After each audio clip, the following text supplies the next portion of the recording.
법문 들으시는 모든 분들이 재앙은 소멸하고 소원은 성취해서 부처님 전에 복 많이 지으시기를 바라드립니다. 지난 시간에는 건강한 사회인이 되기 위해서는 소원 성취의 원리를 잘 이해해서 소원 성취를 하는 것이 건강한 사회인이 되는 길, 즉 사회를 잘 사는 길이다. 이런 말씀을 드린 적이 있었습니다. 그리고 지난 시간에는 소위 세상에 알려진 소원 성취의 방법은 주로 기독교적인 방법으로 주로 알려져 왔다. 이런 얘기도 드렸고, 불교에서 제시된 소원 성취 기도법은 너무나 세계적이라고 할 수 없을 만큼 그렇게 그 근본 원리나 방법에 대해서 구체화되어 있지 않았고, 건강경식인 소원 성취 방법, 이것이 세상에 알려진다면은 상당히 여러 사람들로부터 가장 잘된 소원 성취법이 될 것이다. 이런 생각을 하게 될 것이다. 이런 말씀도 드린 적이 있었습니다. 오늘은 건강경을 통한 소원 성취법의 원리, 그리고 그 방법에 대해서 말씀을 드리고요. 또 제가 그 체험한 얘기도 또 말씀드립니다. 아무리 그 방법이 좋고 훌륭하다 하더라도 누가 체험해서 성공한 사례가 있느냐? 성공한 사례가 합리적으로 설명하기 전에는 나는 믿을 수 없다. 이렇게 많은 분들은 생각하실 수 있을 것 같습니다. 그래서 참 납득이 가도록 제가 잘 설명해 드리고, 그 결과 건강경 가르침에 더욱더 신심발심하게 되기를 발언해 봅니다. 제가 지난 시간에 소위 세상에 많이 알려진 소원 성취의 방법으로서 그 원리를 얘기하고 그 실천 방법으로서 첫 번째 구하라, 두 번째 믿어라, 세 번째 받아들여라, 이렇게 말씀을 드렸고, 건강경식인 소원 성취법이 있다면은 출발이 우리는 구할 것이 있어서 출발하는 게 아닙니다. 우리는 본래 구족되어 있다라는 자각에서 출발한다. 이런 말씀을 드렸고, 따라서 구할 것이 본래 없음을 알고 구하고자 하는 그 마음을 부처님께 바쳐라. 발근이는 그렇게 얘기할 것이다. 이런 말씀을 드렸고, 그렇게 바치다 보면 구할 것이 정말 없음을 알게 되고 자기 속의 모든 것이 구족되어 있음을 알게 될 것이다. 이런 말씀을 드린 적이 있었습니다. 제 얘기로부터 좀 시작을 해보겠습니다. 저는 그 불교를 참 좋아했다는 말씀은 이 자리에서 여러 번 말씀을 드렸고, 그것이 드디어는 부모를 버리고 친구를 버리고 가장 취직하기 적합한 그 나이에 큰 도인이 있다라는 그런 소문을 듣고 찾아가서 가르침을 배웠을 뿐만 아니라 집을 떠나서 아주 출가해서 수도 생활을 했다. 이런 말씀을 드린 적이 있습니다. 저는 거기서 많은 마음의 평화를 얻었고, 그리고 정신적인 자유를 얻었고, 그리고 아주 지중한 업보에서 벗어나게 됐다. 이렇게 말씀을 드리고자 합니다. 그리고 불교의 가르침이 참 위대하다 하는 것도 새삼스럽게 느꼈습니다. 그리고 이런 식으로 잘 공부를 지속해 나간다면은 큰 깨달음의 길도 이룩할 수 있을 것이다. 이런 생각을 했습니다. 그런데 막연하게 나는 사회생활을 해야 되겠다라고는 했지만은 그런 불교의 수행은 내가 세상에 나가서 어떻게 성공적으로 살까 하는 구체적인 방안까지는 스스로 해답을 찾지 못했던 것 같습니다. 하여튼 집에서 잡아 끄는 바람에 저는 어쩌다 세상으로 나왔습니다. 4년이라는 세월을 산속에서 지내다 보니까 저는 제 직업을 찾기가 어려웠습니다. 아마 4년 전만 하고 제가 산속에 있었던 공백 기간이 없으면 그때는 저를 오라는 데도 좀 있었고 가서 환영의 뜻을 표하는 업체도 있었습니다만은 4년이 지난 뒤에는 아무 데도 저를 오라고 하지 않고 아무리 두들겨도 구하려고 해도 하나도 저를 받아주는 데가 없었습니다. 저는 이제 할 수 없이 집안에서 시작했던 것이 식당이었던 것 같습니다. 저희 집은 고려대학교 앞에 있었습니다. 아주 거기서 식당을 하면 다 안 된다고 그래요. 근데 뭐 가게를 얻을 돈도 없고 집을 잘 개조하면은 식당은 될 수 있을 것 같아서 수도하고 나와서 한 게 저는 좀 더 잘 될 청운의 뜻을 품고 수도하러 갔다가 이제 한 것이 식당이었기 때문에 저희 부모님의 실망은 이루 말할 수가 없었던 것 같습니다. 식당을 하면서 저희는 오시는 손님만 갖고는 좀 부족해서 배달까지 같이 했습니다. 근데 배달을 할 때는 고려대학 앞이 가까웠기 때문에 고려대학교 교수님들, 직원들이 종종 저희 음식을 배달을 시켜서 먹고는 했습니다. 그리고 심지어는 그 집 음식 괜찮다 그리고 저희 집까지 찾아오시기도 했었습니다. 그 당시만 하더라도요, 대학 교수는 지금의 대학 교수보다 훨씬 위상이 높았습니다.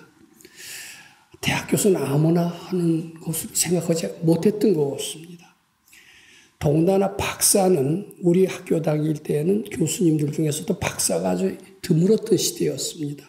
박사 그러면은 대단히 훌륭한 사람으로 생각을 했습니다. 학식도 많았을 뿐만 아니라 인격까지도 훌륭하다고 생각을 했고 박사가 아닌 교수들까지도 교수하면은 아주 대단한 대접을 받았던 시대였습니다. 서울대학교 교수하면은 국회의원은 따놓은 당상입니다. 국회의장을 지냈던 박준규 씨는 대표적인 서울대학교 정치학부 교수로서 아주 종로군가 어디 출마해서 압도적인 표차로 2위를 제치고 국회의원이 당선됐을 정도로 대학 교수의 위상은 상당히 높았습니다. 저는 애들이 배달을 갈 수가 없었을 때는 제가 종종 배달통을 들고 고려대학교 교수 앞에 가서 음식을 전해주곤 그랬습니다. 그때 그렇게 봐서 그런지 사람들도 어떻게 이렇게 점잖아 보일까? 저는 그 대학 교수 앞에 가서 주눅이 들곤 했습니다. 내가 저런 자리를 갈 수가 있을까? 제가 소사에서 도인을 모시고 공부할 때는 제 뜻은 꽤 컸습니다. 대학 교수를 그렇게 대단하게 보지 않았던 것 같아요. 근데 밖에 나와서 일자리도 하나도 없고 헌대는 게 식당이나 하고 식당 자체를 제 자신이 좀 멸시했던 것 같습니다. 식당을 하는 저 자신도 처량하게 보였던 것 같습니다. 그리고 대학 교수는 신선과 같이 보였고 대단하게 보였던 것 같습니다. 그 앞에 가서 주눅이 들 수밖에 없었겠죠. 그리고 가끔 저희 집이 찾아오는 대학 교수님들이 그렇게 점잖아 보여요. 인물도 잘생긴 것 같아요. 나 언제 대학 교수가 될 수 있나? 언감생심. 나는 감히 대학 교수는 될 수 없다. 식당도 지금 허덕허덕하고 참 어떻게 보면 굉장히 박복한 애들을 데리고 이렇게 하는데 내가 어떻게 대학 교수를 꿈을 꾸나. 그런 생각을 했던 것 같습니다. 그렇지만 마음속에는 대학 교수는 참 좋은 자리다. 나도 그런데 참 이상한 것이 있었습니다. 저는 대학원을 가고 싶었던 때가 있었어요. 소사에서 나오자마자 취직이 안 되면은 그럼 대학원이라도 가면 되죠.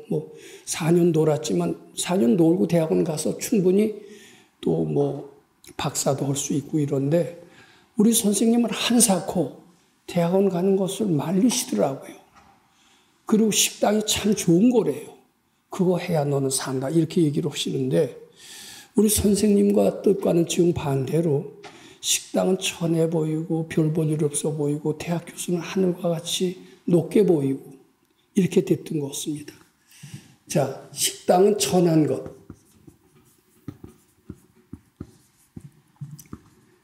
대학 교수는 귀한 것. 이 생각이 있으면서 제가 대학 교수를 감히 구할 수가 없었습니다. 그렇지만 제 속마음은 나도 그게 됐으면 하는 생각은 있었던 것 같아요. 그런 생각이 올라오는 것조차도 감히 두려웠습니다. 언감생심, 네 주제에 어떻게 대학 교수를 바래? 이랬던 것 같습니다. 저는 식당을 천한 것으로 여기고 대학 교수를 귀한 것으로 열 일은 지금 생각해보면 상당히 잘못된 사고방식인 것 같은데, 이런 사고방식은 식당을 결국은 그만두게 만듭니다. 이런 사고방식을 갖고 있는 한은 식당이 잘 될 리가 없겠죠. 자기가 하는 일을 자랑스럽게 생각하고 자기 하는 일을 긍지를 가지고 자기 하는 일을 즐겁게 생각을 해야만이 발전할 수 있다고 봅니다. 근데 백 선생님께서는 그렇게 강조하셨음에도 불구하고 그런 생각이 안 들어요. 그걸 보는 사람마다 네가 이걸 하고 있느냐? 너는 교육자가 맞아. 이런 얘기를 할 때마다 저는 선생님이 좀 원망스러웠습니다. 이런 거 시키려고 4년 동안 건강경 공부를 시켰나? 이런 생각을 많이 했던 것 같습니다. 이런 사고방식은 결국은 식당을 점점 안 되게 만들고 식당을 싫어하게 만들고 저로 하여금 대학원을 가게 했던 것 같습니다. 대학원을 가니까 우리 선생님은 참 실망하셨어요. 너 어떻게 그걸 버리고 대학원을 가느냐. 저는 우리 선생님의 뜻을 이해할 수가 없었습니다. 대학 교수 얼마나 좋고 대단한 겁니까? 속으로 중얼거리는 겁니다. 근데 선생님은 왜 그것을 별 볼 일 없이 여기시고 이 식당이야말로 너를 살게 하는 길이다라고 왜 강조하셨을까? 그때는 잘 몰랐던 것 같아요. 저는 대학원에 들어가자마자 마치 물고기가 물을 만난 것처럼 살 것 같았었습니다. 학교를 다니니까 그전에 학교 다닐 땐 지겨워, 공부하기 지겨워 이랬다가 공부가 그렇게 재밌었어요. 4년 동안 전 많은 것을 배웠습니다. 모든 사람을 부처님처럼 보는 연습을 했습니다. 그리고 싫어하고 귀찮은 마음이 착각인 줄 알고 바쳤습니다. 그리고 제가 끈질기지 못했던 것을 끈질기지 못한 조그만이라도 실증내는 이런 생각은 다 착각이고 허망한 것으로 그렇게 알게 됐던 것 같습니다. 저는 대학원에 들어가면서 마치 정말 살 수 있었던 것 같습니다. 비록 대학 졸업하고 11년 만에 들어간 늦깎이 대학원생이고 그렇지만은 저는 이제 살 길을 찾았다. 교수님을 부처님처럼 존경하고 책을 집에 와서 복습 또 복습. 참 학문의 세계가 이렇게 좋은가. 학생 때 너무나 몰랐던 나 자신이 너무나 단견이었음을 뒤늦게 알게 됐습니다. 저는 그때 이 이야기를 상당히 실감합니다. 이 공자님이요. 논어에 이런 얘기가 나와요. 지지자, 불여, 호지자. 호지자, 불여, 낙지자. 그냥 아는 사람은 좋아하는 사람과 같지 않다. 좋아하는 사람을 당할 수 없다라는 거. 좋아하는 사람은 불여 낙지자, 즐기는 사람을 당할 수가 없다. 이 구조를 굉장히 실감했습니다. 왜냐하면 그전엔 공부를 억지로 했습니다. 학점 따기 위해서 했습니다. 학점 안 따고 F학점 맞으면 재수강해야 되기 때문에 재수강 안 하기 위해서 공부했습니다. 그리고 저는 학생 때 가정교사도 하고 ROTC도 받으면서 시간에 쫓겨서 어려운 삶을 했기 때문에 공부를 마음 놓고 할 수가 없었어요. 자, 그런데 이제 대학원에 와서 누가 등록금까지 대주니까 이제는 참 공부가 재밌더라고요. 재밌으니까 더 잘 알아지던데요. 교수님을 깜짝깜짝 놀랄 것도 발견하게 되고요. 그래서 저는 아주 좋은 성적으로 졸업을 했습니다. 졸업하고 그때는 대학 교수는 안 되지만 이제 고등학교 선생이 됐어요. 그러면서 학문이 이렇게 좋구나 그 생각을 쭉 했습니다. 졸업하고서도 대학 교수는 감히 생각을 못했죠. 근데 고등학교 선생 1년 하고 저는 이제 마음이나 닫고 고등학교 선생만 쭉 하고 그냥 지내겠다 이렇게 생각을 했습니다. 고등학교 선생님 어떻습니까? 좋죠. 그다음 한 1년을 하니까 이제 그런 얘기가 있어요. 교사가 노동직이냐 성직이냐 전문직이냐 이렇게 그때 설문조사를 했대요. 교사들한테 교사는 전문직이냐 성직이냐 노동직이냐 이렇게 질문을 했는데 대부분의 교사들은 전문직도 못 되고 성직은 더더군다나 아니고 노동직입니다. 요새는 교사 노조라는 것이 생겼습니다만 그때 노사가 생기기 전인데도 교사 스스로가 전문직이라는 자긍심이 없고 노동직이라고 하면서 스스로를 폄하했던 그런 때였습니다. 근데 교사를 해보니까 노동직이 맞더라고요. 일주일에 20몇 시간을 주는데, 그거 힘들던데, 물론 방학이 있지만은 방학에도 웬 잡무가 그렇게 많은지, 내가 여기서 평생 마음이나 닫고 난 더 이상 출세할 생각을 안 했었습니다. 식당에 하도 뛰어서 밥이라도 먹었으면 이런 생각을 했던 것 같습니다. 자, 그래서 이제 드디어 1년을 다 채울 때쯤 돼서 혹시 난 4년제 대학은 갈 생각을 안 했고 2년제 대학이라도 한번 가볼까 하는 생각이 잠시 났습니다.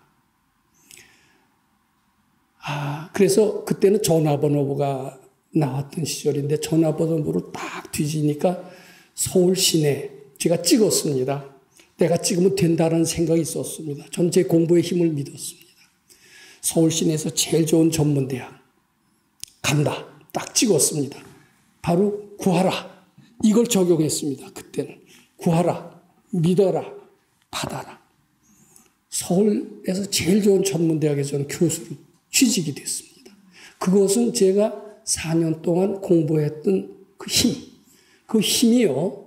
비록 이건 기독교식은 아니지만 딱 찍었어요. 찍고 여기를 간다. 그랬어요.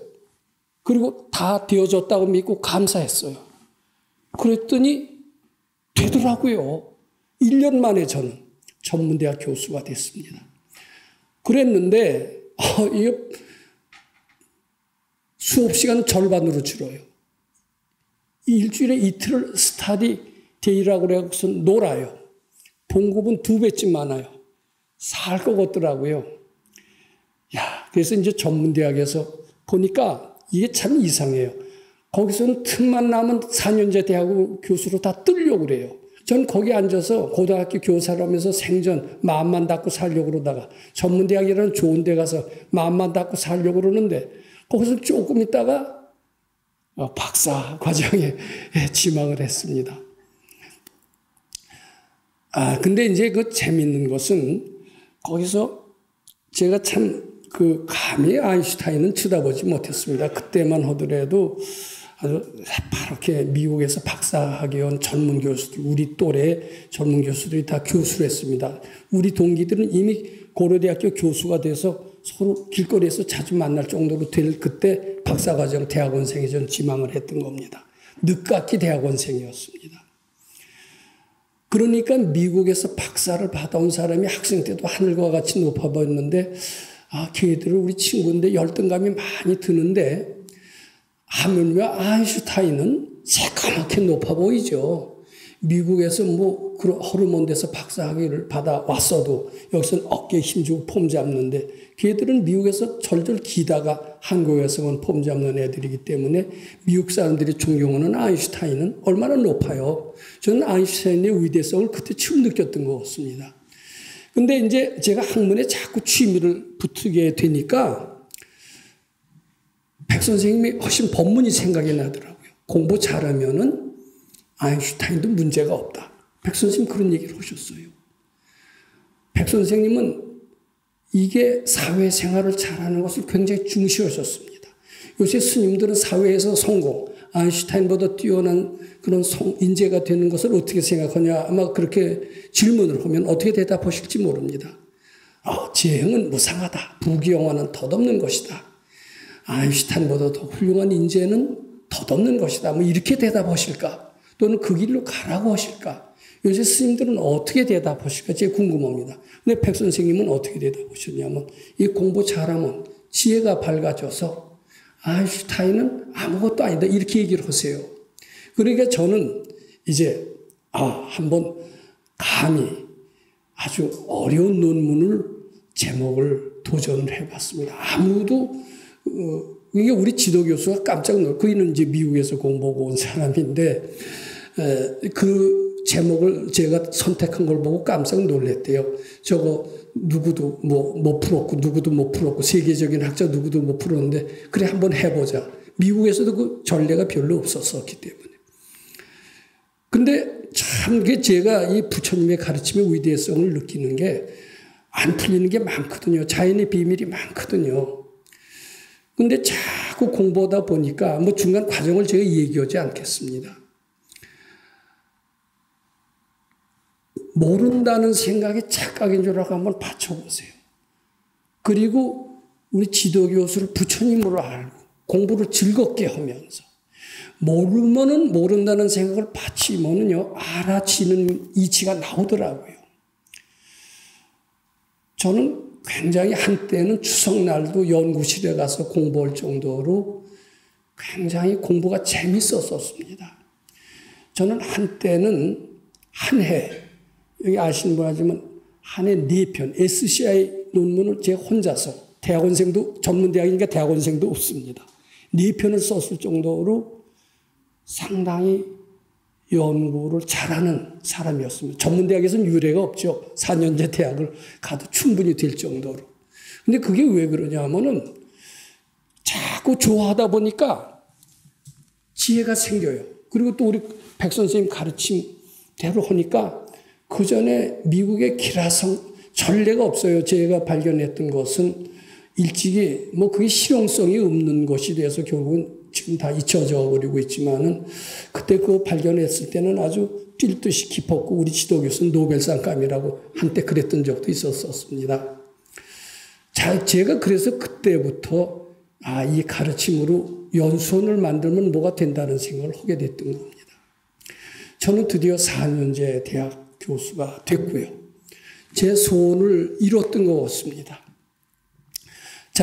저는 이게 1차적인 소원이라고 생각합니다. 1차적 소원.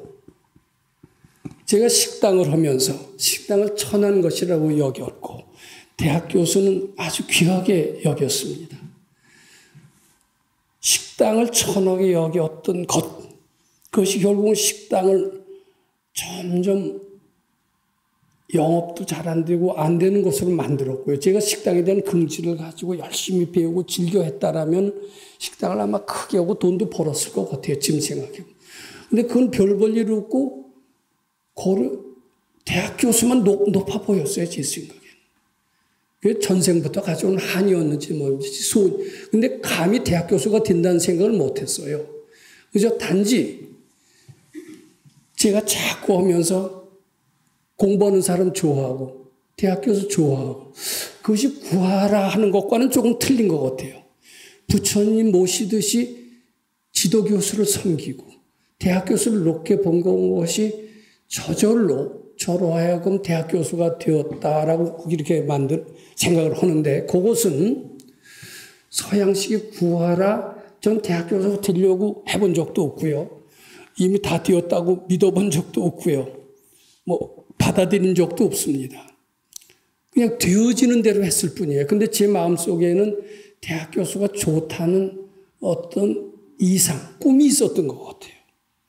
그리고 대학 교수가 돼서도 저는 논문을 꽤 쓴 편이었고 아마 제가 가정이 여러 가지로 어렵다는 말씀을 드렸습니다만 가정이 형편이 어렵지만 않았다면 좀 더 좋은 논문을 써서 학자로서도 역할을 했을 것으로 생각합니다. 근데 제가 참 그제나 이제나 업보가 참 지중해서 업보 속에서 헐다 보니까 대학 교수 노릇도 그저 아주 그렇게 날리지 못했던 것은 지금 반성을 해야 될지 업보 탓으로 해야 될지 내 갈 길이 그게 아니라 될지 이렇게 지금 여러 가지로 생각이 교체됩니다. 근데 막상 대학 교수가 돼보고 나니까 노벨상 받는 대학 교수가 되기 전에는 참 별 볼 일이 없다라는 생각을 많이 들었습니다.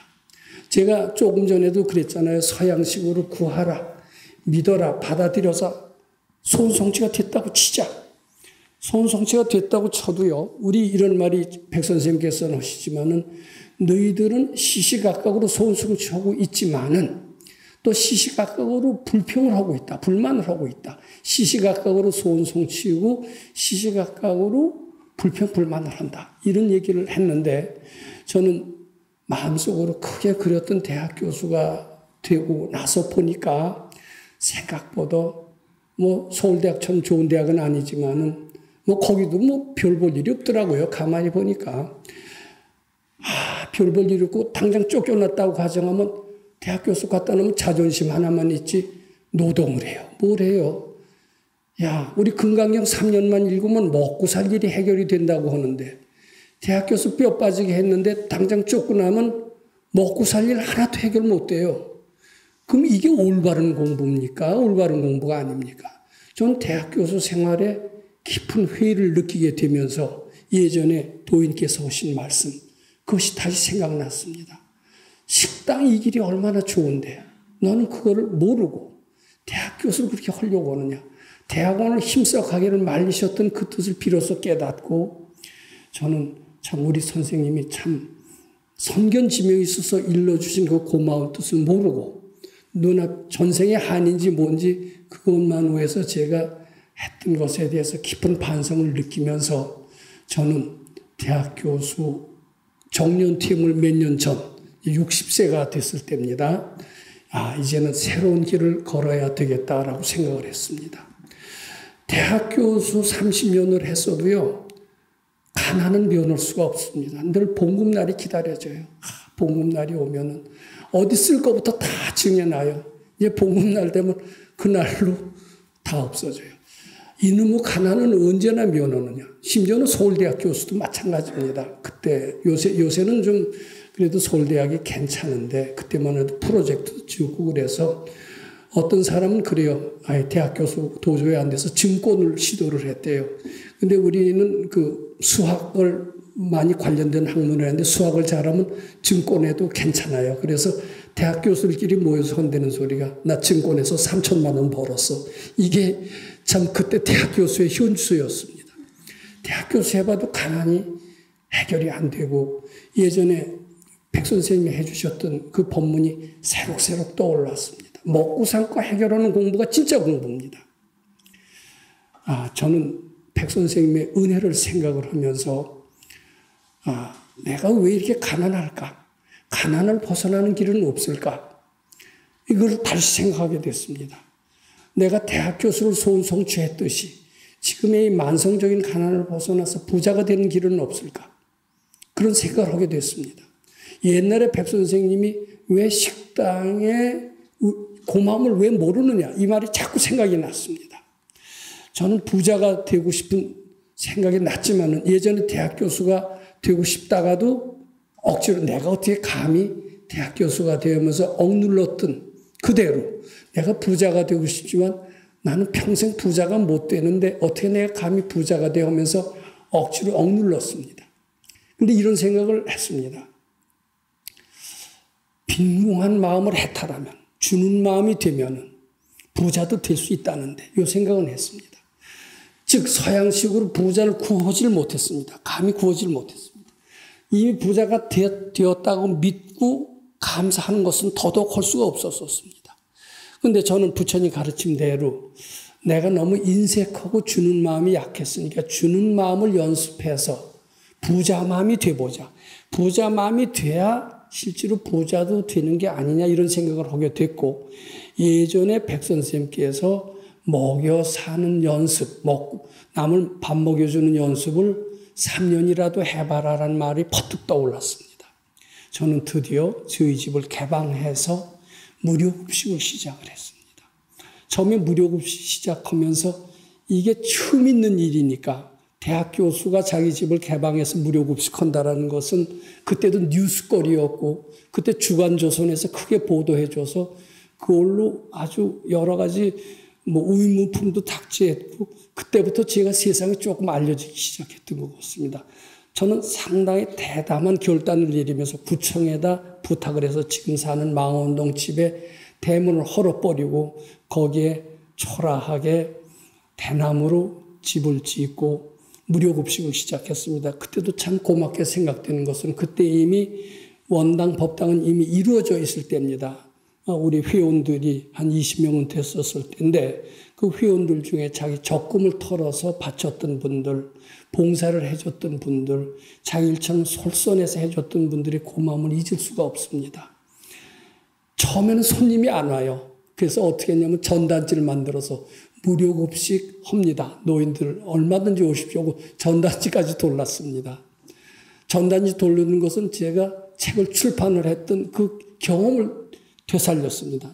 책 안 팔렸을 때 전단지에서 돌렸더니 책이 좀 팔렸던 경험이 있었거든요. 성자와 범부가 안겨 있는 그런 경우. 그걸 이용해서 무료급식해서 손님이 안 오니까 전단지에서 돌렸습니다. 그랬더니 손님이 하나하나 오기 시작하는데 전단지까지 돌리는 거 보면 너희들 어디서 돈 잔뜩 받고 무료급식하는 거냐? 이제 이런 오해를 하게 되더라고요. 그리고 이제 사람이 모여들기 시작을 하는데 고마워질 않아요. 전단지 돌리고 뭐 이렇게 구걸하듯이 무료급식을 하니까 큰 소리 빵빵 치고 뭐 버릇들이 굉장히 고약하더라고요. 그리고 사람들이 많이 와요. 야, 그 경비도 감당하기 힘들더라고요. 경비도 감당하기 힘든데 큰 소리 치는 이 거친 손님들. 자꾸 기도했습니다. 이 거친 손님들을 부처님처럼 보자. 먹이고 부처님처럼 보고. 어때요? 탐심도 닿고 진심도 닿고. 근데 그 참 이상한 게 그러다가 내가 그땐 현직에 있었을 테니까 이제 내가 봉급으로 다 충당하자. 근데 참 이상해요. 눈물겹게 고마운 일들이 하나하나 생기는 겁니다. 시장에 가깝습니다. 시장 상인들이 나도 모르게 고춧가루를 갖다 놓고 야채를 갖다 놓고 노인들 무료급식하는 노인들이 꼬깃꼬깃 돈 갖다 놓고 신문 주간조선에서는 날 대학 교수가 자기 집을 개방해서 무료급식한다 보도해주고 학교에서도 소문이 다 났습니다. 자, 이렇게 되면서 저는 여기서 깨달은 게 있습니다. 무료급식 요새는 안 하고 있습니다만은 하면서 처음엔 내 돈 봉급 다 털어서라도 하겠다 그랬었습니다. 근데 여기저기서 뭐 조계사에서 뭐 주고 방송 뭐 EBS에서 와서 촬영했던 기억이 여기서 생생히 나실 겁니다. 그러면서 뭐 의문품 뭐 등등이 오니까 저는 깨달았어요. 주는 것이 곧 받는 것이다. 그러면서 제 마음속에는 이 거지 마음, 제가 참 봉급 날만 되면 기다린다라는 금강경 읽고 그랬음에도 불구하고 저는 늘 가난했기 때문에 봉급에 의지할 수밖에 없었고 뭐 조금 교수로서 부수입 생겨도 뭐 그동안 뭐 빚진 거 뭐 하고 또 그때도 법당을 차렸을 때니까 법당으로 들어간 돈도 적지가 않았던 것 같습니다. 그러니까 항상 돈에 늘 쪼달릴 수밖에 없었습니다. 근데 이제 무료급식을 하고 게다가 정년퇴임까지 했어요. 근데 그래도 제 마음은 궁해지질 않았습니다. 든든했습니다. 정년퇴임하면 이제 연금밖에 없습니다. 연금밖에 없는데도 저는 두렵지가 않았어요. 제 마음은 점차 부자 마음이 돼가고 있는 것을 발견했습니다. 특히 저는 그래도 외부 강연은 한 번도 한 적이 없습니다. 70전까지는 한 번도 거의 외부 강연을 나간 적이 없습니다. 외부 강연 나간 적이 없었는데 외부 강연 이게 수입도 따라서 적을 수밖에 없죠. 제가 70 넘어섭니다. 정년퇴임하고 나서도 한참 지나면서 우리 친구가 우리 불교 한번 활성화로 해서 꾸며서 거기 나간 게 이제 처음 나갔는데 여기 명동 팀들이 아직도 나오신 분들이 있습니다. 명동에서 10명 놓고 강의하고 그런 데 가서 10명 놓고 강의한 게 고작입니다. 그리고 쟤는 감히 대중 앞에서 강의한다는 생각도 못했고 백 선생님의 가르침이 훌륭하다라고 생각을 했지만은 이렇게 매스컴에서 각광을 받으리라는 생각을 전혀 못했습니다.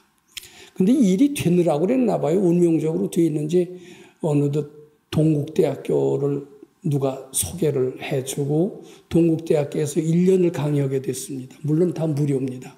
근데 그 재밌는 게 그 전에 불교의 기라성 같은 강사들을 다 모아놓고 했는데도 동국대학교에서 그 흥행에 다 실패를 했어요. 그래서 나를 마지막으로 정각원입니다. 정각원에서 너는 어떻게 되나 안 되나, 넌 완전히 무명의 존재지만 한번 테스트 해보자고 했는데 나 때는 여기 지금 가서 보신 분들도 있지만은 그 1년을 했습니다. 시련도 무척 많았습니다만 특히 스님들이요. 지방의 소년 스님들이 꾸준히 와서 듣고요. 칭찬도 많이 해줬습니다. 들었던 금강경 강의 중에서 가장 인상에 남았다. 아주 그런 좋은 얘기들을 많이 하면서 그때도 참 어려운 게 많았습니다만은 좀 강의의 보람을 느끼기 시작했습니다. 그때 유튜브가 처음으로 나갔을 것 같습니다. 동국대학교라는 데서 하면서. 야, 내 이름이 꽤 알려졌네 할 정도로 이렇게 점점 아는 사람이 많아졌습니다. 그 뒤로 가만히 있어도 또 BTN에서 지의가 왔어요. 그래서 처음에 그것 또한, 처음에 거기서도 죄송합니다만, BTN에서 찾아옵니다만, 저하고 또 토고 반대되는 식으로 막 욕오길래 거기 안 간다고 그랬습니다, 제가. 안 간다고 그랬는데 거기서도 또 타협을 하시더라고요. 그래서 했는데 처음엔 뭐 한 6개월 하고 관두려고 그랬는데 이게 벌써 만 3년째가 다 돼 갑니다. 근데 이상하게요. 저는 시종일관 유지합니다. 다 오시는 분 무료로 먹입니다. 다 주는 마음으로 했어요. 저는 어느덧 주는 마음으로 바뀌었어요. 왜 근래 와서는요. 느끼실 겁니다. 제가 얼마 전에 내원사에 가서 그 스님한테 얘기를 들었어요. 그 스님이 어느덧 나를 알고 계시더라고요. 울산 법회 바로 전날이었습니다. 한국에서 제일 유명한 스님이 누군 줄 아느냐. 법륜 스님하고 정목 스님이래요. 어느 정도 유명하냐 그랬더니 한 주에 모이면 600명씩 모인대요. 아, 600명 모이면 대단한가 보다. 처음으로 들었습니다. 근데 이제 보니까 우리도 잘하면 600명 모일 것 같아요. 요새 코로나 때문에 안 되지만. 아니, 그래서 이게 자꾸 이렇게 모이니까 저 돈 내라고 안 그럽니다. 돈 내라고 하는 건 우리 선생님의 뜻하고 틀립니다. 우리 여기 회비 없습니다. 상하 없습니다. 모든 사람은 부처님처럼 받들어야 됩니다. 이게 가르침대로 나가면은 우리는 행복해지고 인재가 되고 그렇게 믿기 때문에 그런 대로 했는데 다 자발적으로 내세요. 제가 무슨 말 하지도 않는데 봉투에 이름도 안 쓰세요. 전 눈물이 없습니다. 이렇게 훌륭한 분들하고 같이 내가 있다는 게 영광이다라고 생각합니다. 저는 가끔 저하고 사진 찍는 게 영광이라고 하시는 분들이 있고 저하고 사진 찍으려고 하시는 분들이 꽤 있을 때마다 제가 그 생각을 합니다. 이렇게 훌륭한 분들하고 제가 같이 사진 찍는 제가 영광입니다라고 말씀을 드렸는데 그건 제 진심에서 나온 소리입니다. 우리 오신 분들 참 훌륭해 보여요. 대단해 보여요. 제가 언제 돈 내라고 그랬습니까? 근데 큰 돈을 내시는 분도 있어요. 티도 안 내세요. 심지어는 여기 한 번도 안 오신 분들이 1,000만 원이라는 돈을 내시는 분들이 있어요. 나는 이해할 수가 없어요. 가서 나한테 뭐 대가가 있어야 뭐 좀 돈도 낼 듯 말 듯 하지. 한 번도 안 오고 강의만 듣고 어떻게 그런 일이 있을 수 있나. 이 생각을 했습니다. 참 어떻게 보면 참 감동이었습니다. 그 과정에서 돈은 쌓이고 이런 법당도 쌓이고 이제는 대학 교수 때 거지 마음이었던 것을 완전히 해탈한 기분입니다. 저는 물론 많지 않습니다만은 돈을 쓰려고 하면 쓸 돈은 충분히 있다고 생각합니다. 저는 어느덧 부자 마음이 돼서 부자가 된 것으로 이렇게 생각을 합니다. 자, 저는 두 가지 소원을 이룬 셈이죠. 대학 교수의 소원을 이루었다라고 말씀을 드렸고 그렇지만 이루고 나서 보니까 참 불만이었습니다. 그 다음에 가난을 면하고 싶었었는데 가난을 구하는 방법, 믿어라 하는 방법 이런 방법을 하지 않았습니다. 실제로 복을 짓는 방법을 했습니다. 대학 교수 다닐 때도 실제로 복을 짓는 방법을 했지 이런 서양식 방법과는 좀 틀렸다고 생각을 합니다. 이제는 저는 꽤 큰 불사를 기획하게끔 그 정도 마음이 좀 넓어졌다라고 생각합니다. 연수원이, 대망의 연수원이 안 될 것 같지는 않아요. 근데 그것도 구하라, 믿어라 이런 방법으로 접근하지는 않을 겁니다. 실제로 그 일이 되게끔 실질적인 행동을 할 것입니다. 지금까지 그렇게 해왔듯이. 그리고 이것이 금강경에서 제시하는 소원 성취의 방법이다. 이렇게 말씀드리고자 합니다. 시간이 다 됐기 때문에 오늘 말씀드린 것을 정리하고자 합니다. 불교에서는 아주 구체적으로 소원 성취의 원리나 그 방법을 제시한 적이 없었던 것으로 알고 있고 3,000배라 만배라 하는 그런 말씀으로 소원 성취가 된 사례는 있었지만은 그것이 구체적인 원리나 그 방법에 대해서 합리적인 대안이 되지 못했기 때문에 세계적인 가르침으로 될 수 없다라고 생각을 합니다. 그런데 우리 가르침은 원리가 있습니다. 우리는 시시각각으로 늘 바라는 대로 이루고 있는 위대한 존재입니다. 안 된다는 생각이 착각인 줄 알고 바치기만 하면 됩니다. 좀 부족하면 바치는 것에 곁들여서 복을 지면 됩니다. 저는 바치고 복 짓는 방법으로서 제 꿈이었던 대학 교수를 이루었고 가난에서 벗어나서 마음도 부자 마음이 됐고 실제로도 보니까 가난한 것 같지가 않아요. 제가 요번에 여기 백성문화재단 설립이 됐습니다. 허가장 나왔습니다. 근데 그 망원동 집도 보니까 30억도 넘는데요. 원당도 보니까 그것도 한 20억 된대요. 또 요것도 한 20억. 그것만 해도 70억이죠. 70억이면 가난합니까? 부자입니까? 저는 이제 가난도 면했고 또 그것에 어떤 무형의 재산, 많은 분들이 열기를 느끼고 있습니다. 부귀영화 다 이룬 거 아니에요? 근데 부귀영화를 물론 바란 게 아닙니다. 우리 본래 가지고 있는 거. 그것이 다 이루어지고 있고 그것은 어떻게 보면 이런 방법이 아닌 좀 더 실질적인 방법으로 아주 손쉽게 얻은 하나의 신뢰가 되지 않았나. 저는 이 방법을 좀 더 구체화한다면은 금강경 연수원을 이룩하는 교육 사업에도 활용할 수가 있고 가난한 사람은 부자가 되는데도 활용할 수가 있고 불행한 사람을 행복하게 하는 방법도 이런 기존의 방법이 아닌 또 이것이 동시에 밝아지는 일도 병행해서 되는 아주 가장 좋은 소원 성취의 방법이다. 이렇게 정리해 드리고자 합니다. 감사합니다.